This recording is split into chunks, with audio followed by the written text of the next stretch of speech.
I'd like to say thank you for the readings tonight about remaining undeceived, because I used to get deceived all the time and for long periods too. The resources in this church has taught me a lot.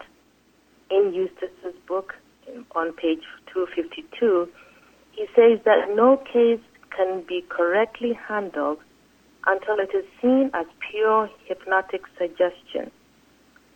This concept was very difficult for me for some time, but then I learned that in the human mind can never realize that a lie is unreal. That I have come to understand that it meant that as long as I was fearful, worried, anxious, and all that, I couldn't see the unreality of any claim.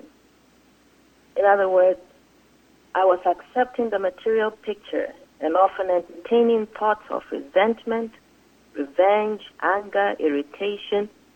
And as long as I remained in that kind of thinking, I could never see past an error. I could never see that it's unreal. What was necessary, I learned, was to turn to God.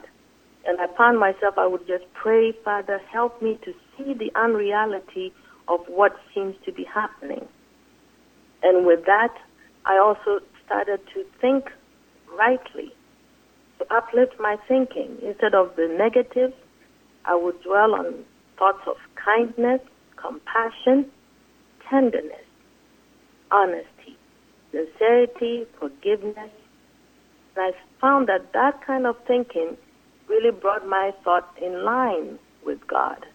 I could hear his messages, which often included the exact truth that counteracted whatever was presenting.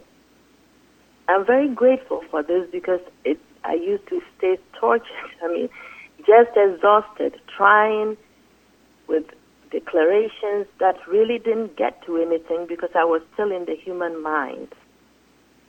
And so I'm so grateful for all those resources here that consistently remind us as to how to think, and also remind us that we turn to God first because he is the source of all our help, and a free help at that, always available for all mankind. Thank you very much for the service and for all the testimonies given.